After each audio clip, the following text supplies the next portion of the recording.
जय हिंद दोस्तों। यूक्रेन का इतिहास जब दोहराया जाएगा तो जेलेंस्की कटघरे में खड़ा होगा इतिहास के। क्योंकि जेलेंस्की ने यूक्रेन की वो हालात कर दी, वो परिस्थिति कर दी, और जेलेंस्की की वजह से जिस तरीके से यूक्रेनियों को झेलना पड़ रहा है, आज नहीं तो कल और आने वाले समय में भी यूक्रेनी जनता धिक्कारेंगे जेलेंस्की को।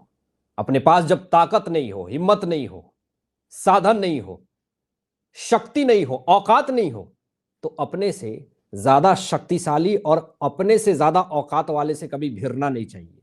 जेलेंस्की को ऐसा लगता है कि अमेरिका के तलवे चाट करके मैं पुतिन के दांत खट्टे कर दूंगा, लेकिन ये इसकी सबसे बड़ी भूल है। इसकी औकात पुतिन ने बहुत पहले इसको दिखा दी, लेकिन फिर भी ये मानने को तैयार नहीं है। जब यूक्रेन का इतिहास जब खंगाला जाएगा, जब चर्चा करेंगे लोग, तो जेलेंस्की की इस गद्दारी और जेलेंस्की की इस घटियापंथी की वजह से कितने सारे बेगुनाह और निर्दोष लोगों की जिंदगी गई है, कितने लोगों का आह ले रहा है ये जेलेंस्की। दोस्तों, रूस ने अभी तक का सबसे बड़ा कब्जा यूक्रेन के ऊपर किया है। जो मैं आपको खबर दिखाने वाला हूं, जो बताने वाला हूं, इससे जेलेंस्की सोचा नहीं था कि ऐसा कुछ हो जाएगा।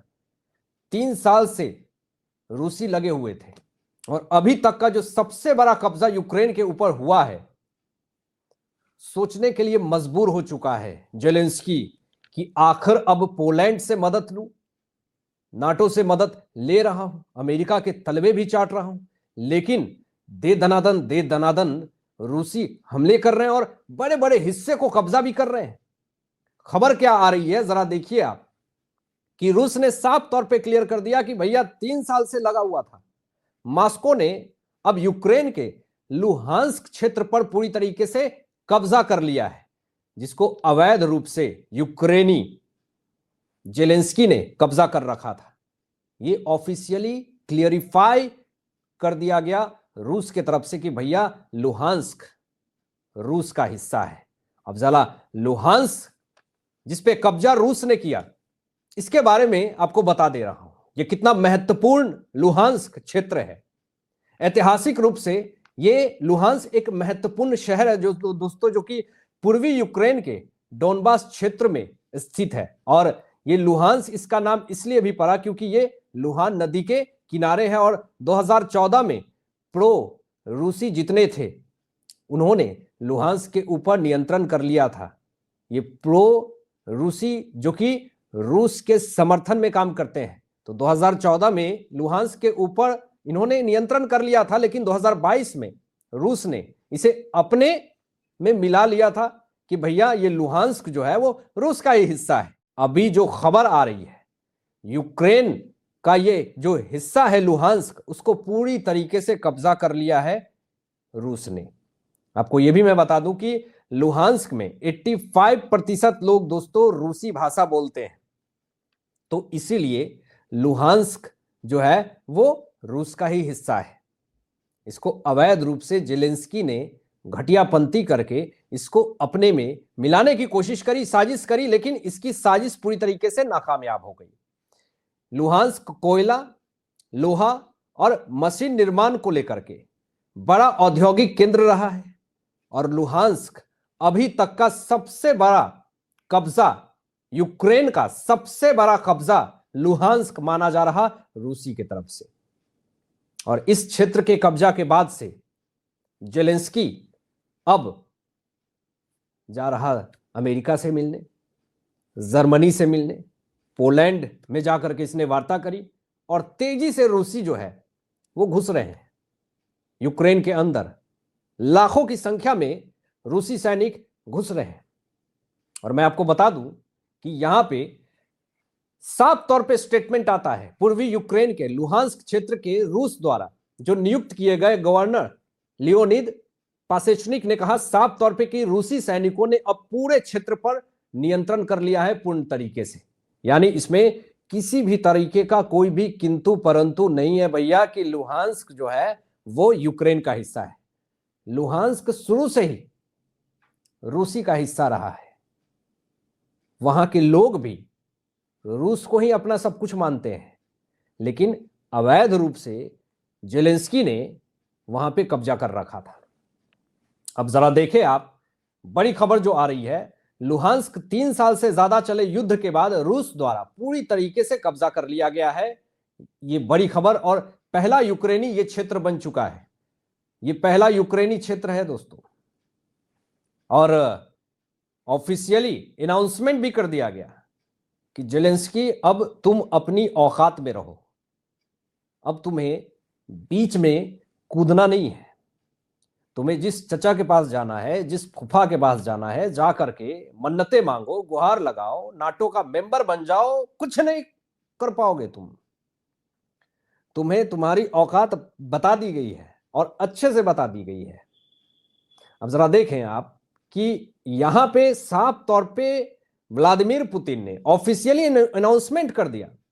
understandingwar.org की यह खबर है दोस्तों, जिसमें क्लियरिफाई कर दिया गया है कि भैया 30 जून को कब्जे वाले लुहांस्क, डोनेट्स्क, जापोरिजिया और खेरसोन ओब्लास्ट के सामाजिक आर्थिक विकास पर एक बैठक भी हो गई है। अब आप इसी से अंदाजा लगा लीजिए कि बड़े बड़े हिस्से यूक्रेन के कब्जा कर लिए गए हैं रूस के तरफ से। पुतिन ने क्लियरिफाई बता दिया। अब जेलेंस्की किसी भी आका के पास जाए तो यह हिस्सा तो वापस आने वाला नहीं। तेजी से उधर नॉर्थ कोरिया का जो सुप्रीम लीडर है किम जोंग, दे दनादन सैनिक भेज रहा रूस के अंदर कि जाइए, घुस जाइए यूक्रेन में, और अंदर ही अंदर किम जोंग पूरा समर्थन पुतिन को दे रहा है। अब ये नाटो का मेंबर बन भी जाए तो घंटा फर्क नहीं पड़ता है पुतिन को। ये सिर पीट ले आकर के, सिर फोड़ ले अपना दीवार में, कुछ होने वाला नहीं। अब बस ये तलवे चाट सकता है, ये आकाओं से पैसे मांग सकता है, लेकिन जो क्षेत्र पुतिन ने अपने अंडर में ले लिया, भैया उसको कब्जा तो मैं नहीं मानता हूं, वो तो रूस का ही हिस्सा था, बस अपना हिस्सा वापस लिया। यूक्रेन में वहां की जनता जेलेंस्की को आतंकवाद कह रही है कि इस जेलेंस्की आतंकवादी के प्रकोप से हमें तो रशिया प्रेसिडेंट व्लादिमीर पुतिन बचा रहे हैं। लोग तो खुश हैं, खुशियां मना रहे हैं। अब जरा देखें खबर क्या है। डोनेस्क में भी रूसी सेना ने शेवचेंको गांव के पास यूक्रेन के सबसे मूल्यवान लिथियम भंडार में से एक पर कब्जा कर लिया है। तेजी से दोस्तों कब्जे का सिलसिला यूक्रेन के अंदर चल रहा है। मतलब चाह करके भी जेलेंस्की उस हिस्से को अपने अंडर में नहीं कर पा रहा। इसके हाथ से ऐसे हिस्से चले जा रहे हैं जिसको ये रोक भी नहीं पा रहा।